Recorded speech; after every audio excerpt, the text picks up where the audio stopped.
Here we are in Greenland for the Rye Civic League March Top 10. Why are we in Greenland, you ask? Well, we're in Greenland because Mindy Messmer here is going to give us an introduction to how the Coakley landfill impacts Brook, which, as you know, is in Rye. Okay, and the Coakley landfill is about a half mile down this road. So for the top 10 this month, we have that the Rye Rec summer schedule is now up. If anyone is looking for something to do. Rye is going to be sharing 2 New Hampshire House reps with Greenland, and 1 rep will be shared across Rye, Greenland, and Northampton. It is interesting to note that Northampton has fewer than 1,000 residents. It has 1,000 less residents than Rye, but actually gets their own rep. The police have accepted a highway safety grant that will allow Rye police to focus more on speeding and traffic violations. Chief Walsh has noted that most of the speeders are Rye residents. Select Board has sent a letter to the PDA about the Pease cargo facility in opposition to it. The next public meeting at Pease is May 25th at 8:30 a.m., so get there early if you want a seat. Thank you. Okay, so continuing on, we're at number 6. Lieutenant Scott Blaisdell is now Deputy Police Chief Blaisdell. There's more information in the news. The Rye Fire and Safety has received recognition for EMS work and their innovation. Number 8, this is rounding out the official top 10. We have 2 extras. Number 8 is that Rye Water has reported that consumption has increased from 6 million to 9.6 million gallons, 9.5 million gallons, consistent increase between January and March. So please be aware, reduce water in your lawns, only use water when you absolutely need to. Unofficial. Number 9, a beach committee, wanted to highlight something out of there.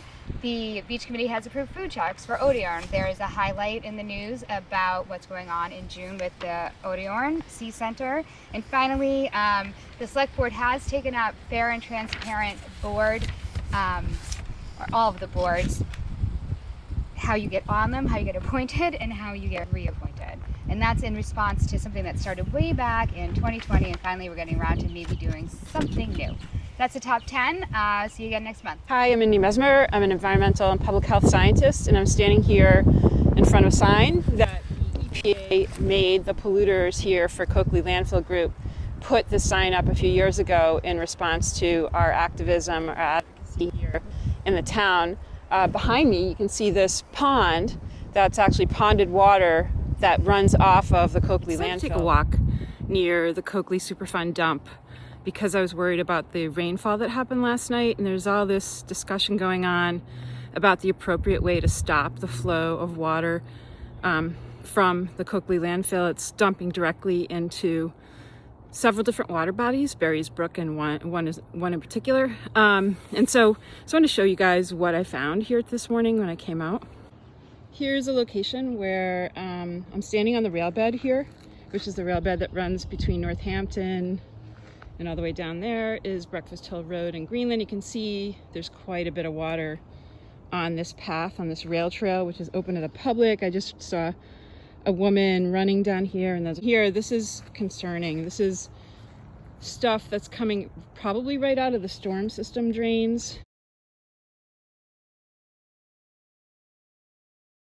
of the dump and dumping directly into the rail trail,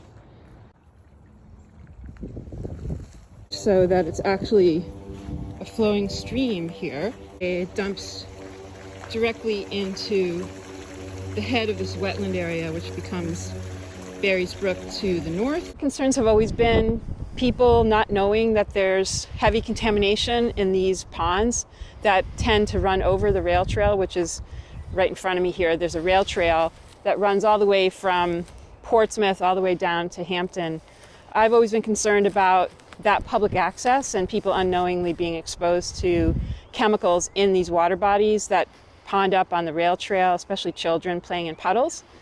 And the important thing about this is that, you can see the homes behind me that are very close to this area. And then in the front of me here, you can see the wetlands area. So there's a series of these ponds and streams that collect water from the Coakley landfill, and they spill directly into these wetlands. These wetlands run all throughout the seacoast, basically. They run to the north through, we're standing in Greenland right now, but right over there is the town line in Rye, right down the rail trail. This is where it originates, and it runs all the way down from Greenland, all the way through Rye. It runs all the way down to Sagamore Creek. It runs down right through the center of Rye, and then it runs out and discharges into Odiarn Point. So all the chemicals for decades that have been coming off of this landfill have been spilling into Barry's Brook and into Little River to the south that runs all the way down to Hampton. And really without anything stopping them. When there's a big rainstorm, especially, these little ponds and these waterways get filled and overflow into the rail bed, and they dump directly into Barry's Brook and Little River. And as I said, those surface water bodies run all the way through Rye in particular. They run through people's backyards. It runs through behind the school, the elementary school. And the state said that this was unacceptable, this condition that's happening here in 2017. And there was some laws passed that compelled the group to do something about it. And I'm very concerned about the lack of progress in that area. And so these perfluorochemicals, chemicals, these forever chemicals, are detected at very high levels for these chemicals in the groundwater. And here the groundwater, as you can see, is very connected to the wetlands, so it's basically surface water too. So those high levels of PFAS chemicals dump directly into Barry's Brook, and they end up in the fish and wildlife that live in these water bodies.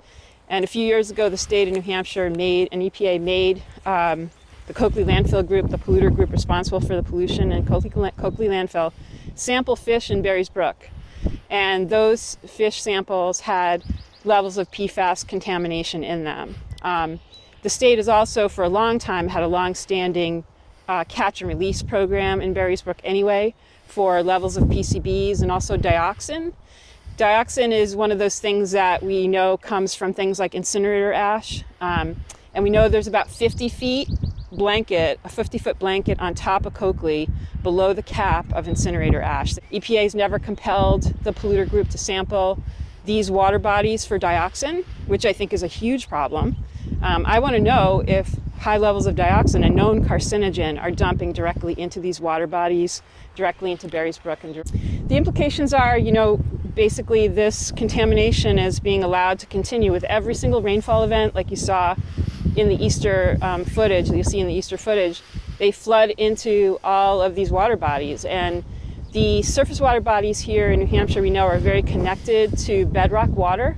So lots of people, if you don't get your water from, say, the Rye Water District, you have a well in your property, that water's connected to the surface water. So it's polluting not only the surface water bodies, but if you draw your water from a bedrock well, it's likely that some of that water is getting into your wells also.